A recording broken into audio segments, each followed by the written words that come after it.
este tema Agustín Laje, es periodista, es escritor, tiene libros que han vendido miles de ejemplares, no de ahora, de hace 10, 12 años. Yo recuerdo uno de los primeros libros en editoriales muy pequeñas y el tipo posicionaba sus libros en las carteleras de las librerías que se animaban a colocarlos.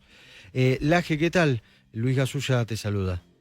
¿Qué tal, Luis? ¿Cómo estás? Bueno, muy buenos días. Te pido de antemano disculpas si hay algún ruido de fondo. Ocurre que estoy en un aeropuerto, entonces temo que algún tipo de ruido pueda ingresar en el diálogo que vamos a tener. Y hago una pequeña corrección, es que no soy periodista en realidad, soy politólogo. Politólogo. Digo para que después, viste, nadie vaya a decir que usurpo títulos o algo por el estilo. ¿Qué te pareció la respuesta que hubo al discurso de Javier Milei en Davos? Mira, te diría caricaturesca. Ya el mismo título de la marcha que acabas de mencionar es caricaturesco. Me da una sensación casi a meme, casi a una suerte de Mickey Vainilla, pero de izquierdas. Antifascista, la marcha antifascista. Me gustaría en primer lugar saber qué entienden por fascismo estas personas. Porque si hay algo que está en las antípodas de la doctrina fascista, entendida en términos politológicos, es decir, en términos científicos, rigurosos, si hay algo que está en las antípodas del fascismo, eso es el libertarismo. Ha sido históricamente enemigo del fascismo. De hecho, el fascismo es una reacción al avance del liberalismo en el mundo del siglo XX. Bueno, Agustín, ellos te podrían decir no es Sí. no es libertario, no es liberal, alguien que discrimina a las minorías. ¿Qué les dirías? Que no es una discriminación. Lo que ellos están reclamando en realidad son beneficios estatales que implican tratar desigualmente ante la ley a los ciudadanos. No es una discriminación, por ejemplo, decir una verdad respecto de la sexualidad humana. No es una discriminación decir, por ejemplo, que la sexualidad no es el producto de una autopercepción. Es una verdad rigurosa. Es decir, si todo lo que ofende a alguien vamos a considerarlo una discriminación, entonces tendríamos todos que cerrar la boca sobre los temas más importantes de las agendas públicas, sociales, religiosas, científicas. Deberíamos llamarnos incluso, por ejemplo, al silencio respecto de la existencia o no de un Dios, porque podríamos ofender a los que creen en Dios, que es mi caso, por ejemplo. Entonces, a ver, otra vez, discriminar implica otro tipo de cosas, empezando por utilizar el Estado para perjudicar a determinados grupos sociales. El discurso de Milei, si en algo se basó, fue en retirar al Estado del hecho de otorgar privilegios a ciertos grupos en virtud de determinadas ideologías que están de moda. Déjame compartir con vos lo que dijo en las últimas horas el gobernador de la provincia de Buenos Aires y te pido una reflexión al respecto. Nos van a ver como gobierno de la provincia de Buenos Aires este sábado en una marcha para que entiendan bien que si hay violencia contra las mujeres,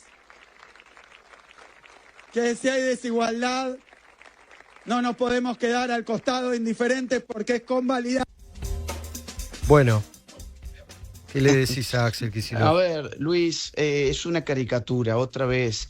No dijeron una sola palabra con Espinosa, no dijeron una sola palabra con Alperovich, no dijeron tampoco nada con Alberto Yo te diría que sí Fernández. dijeron una palabra, los defendieron. Lo defendieron. Ok, gracias. Sí, pero me estoy refiriendo en concreto, por ejemplo, al colectivo de las actrices feministas, a los movimientos organizados del lobby LGBT y ese tipo de grupos que se autodenominan movimientos sociales. Más allá del kirchnerismo, que ya sabemos que es una runfla y una banda de delincuentes. No dijeron nada con episodios donde estamos hablando de abuso sexual, de violaciones y de violencia física contra mujeres. Entonces, esta marcha, en mi interpretación, le da la razón al discurso de Milei, porque el núcleo del discurso de Milei fue que estos temas en realidad se utilizaban políticamente para beneficiar a un grupo ideológico de la sociedad, en este caso, las distintas Ahora, manifestaciones que tiene la Agustín, izquierda.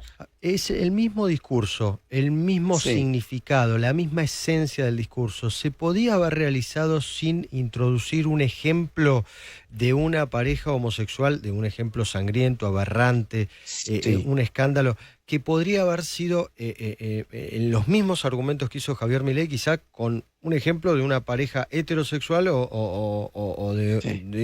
no sé, de cualquier otra cosa?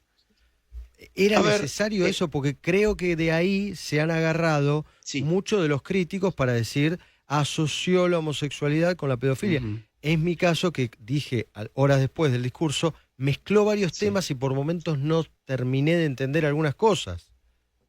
Mira, a ver, hubo una proximidad entre el ejemplo y la conclusión de la pedofilia, pero en realidad, por lo menos yo lo he escuchado varias veces, después del ejemplo, Javier Milei agrega, y en sus versiones más extremas, la ideología de género apoya la pedofilia.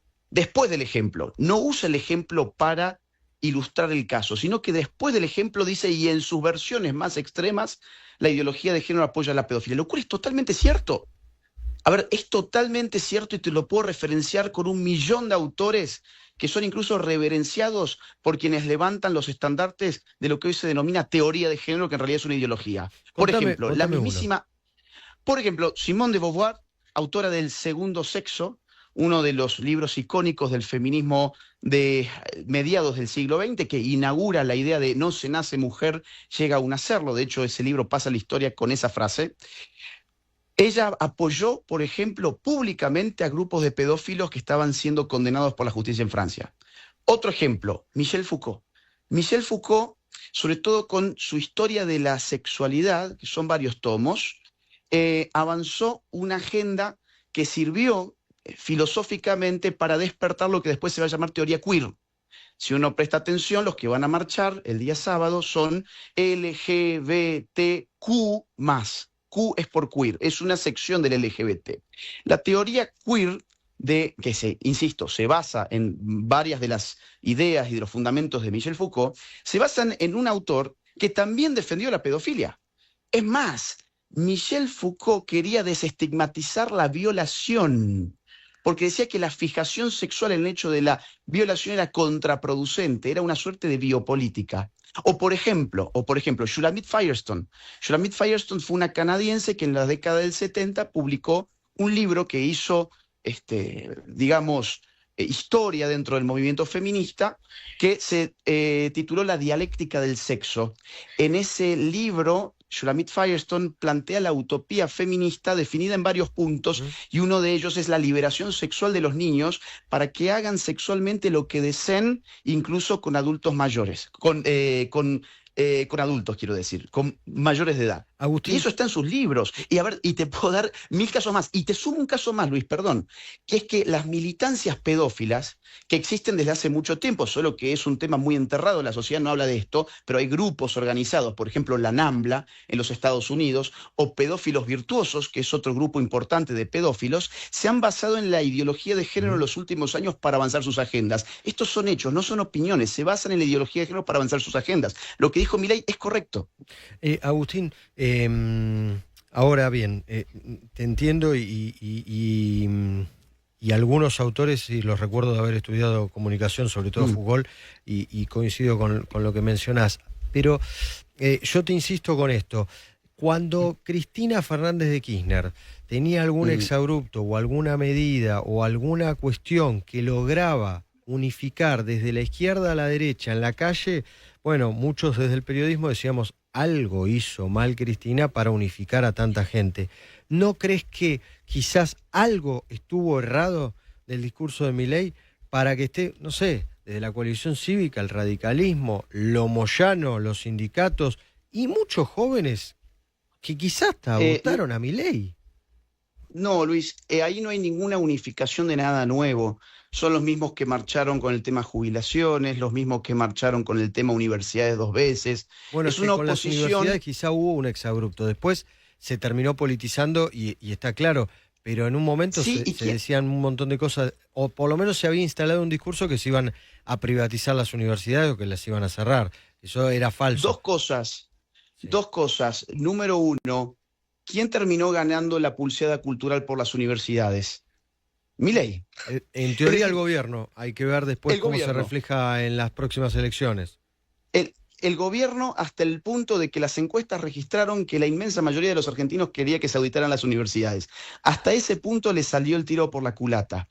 Y lo otro que te iba a decir es que vos das por hecho de que en esa ocasión se vieron banderas políticas, pero que esta vez podría ser distinto. No va a ser distinto.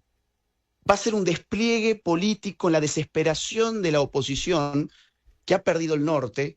Van a desplegar sus banderas políticas. Vamos a ver a lo que Milei denomina la casta en su máxima expresión, colgándose banderitas multicolor, allí donde hace algunos meses se colgaban las pancartas de los estudiantes. Y todo esto va hastiando a una sociedad que se asquea de la política convencional. Yo creo que, otra vez, esta manifestación del sábado posiblemente termine siendo beneficiosa para el gobierno, porque a Milei le conviene dialectizar y le conviene que la casta política se muestre uniforme, se muestre como lo mismo, ver a la coalición cívica con los sindicalistas, con los trotskistas, con los kirchneristas, con gente que jamás va a votar a Milei.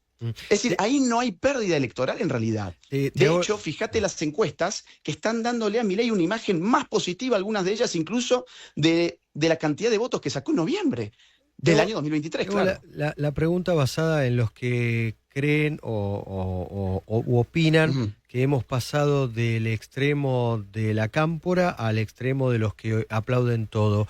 ¿El gobierno cree en la democracia? En esta cuestión, ¿respeta al que piensa distinto? ¿Respeta a las minorías? Y te lo pregunto con total buena fe y buena intención. A ver, en Argentina no hay ninguna persecución contra ninguna minoría. Retirarle las medidas de privilegio que pueda haber impulsado el Estado bajo otros gobiernos no es discriminar a nadie, es justamente restar privilegios. Ahora bien, a ver, ejemplo, a la carta, el dinero para que el LGBT haga sus manifestaciones. Eso no es un derecho, es un privilegio. Sacarle a gente del fruto de su trabajo para pagar una marcha de una minoría que se vino haciendo en Argentina desde hace muchos años, o sacar de los impuestos de la gente para mantener un inmenso ministerio que no sirvió al final para nada, como el Ministerio de Género, no era un derecho, era un privilegio. Vos me decís, no nos estamos yendo para el otro extremo, y yo te diría, Luis, ya probamos por el centro. Y la gente terminó muy decepcionada. Ya fuimos por el centro, con Juntos por el Cambio, que en su momento era Cambiemos, y la gente terminó tan asqueada que le dio de nuevo la posibilidad al kirchnerismo de volver al poder, nada menos que con Alberto Fernández y Cristina Kirchner. Y Entonces, ahí te lo puedo razonable que se lo vaya puedo para el llegar otro a lado. discutir, Agustín, ¿eh? Es una cuestión matemática, te lo discuto. Macri se fue con 41%, nunca tuvo el 50%, excepto en un balotaje, que, bueno, hay un 10% de la población que va y viene. Te va de derecha a izquierda y es el que te termina definiendo los balotajes. Después la sociedad está muy dividida. Es un 40 de un lado, un 40 del otro. Estoy completamente de acuerdo, pero por eso te decía, es razonable que ahora esa parte de la sociedad que pendula se vaya hacia la derecha. Y el día de mañana se puede ir a la izquierda. Totalmente. Por eso el gobierno hace muy bien en hablar de batalla cultural para, digamos así, prolongar los éxitos económicos en modelos culturales y que no le vaya a pasar lo que le ocurrió a Chile, por ejemplo, que aún con éxito económico terminó haciendo cortocircuito el sistema porque colisionó una cultura de izquierdas con una economía capitalista. Agustín, entonces el gobierno tiene esto muy en vista. Gracias por estos minutos. No, muchas gracias a vos, Luis, un gran abrazo. Agustín Lajes, politólogo, escritor, hijo de todo, ¿eh? Muy interesante, ¿eh? Y el chat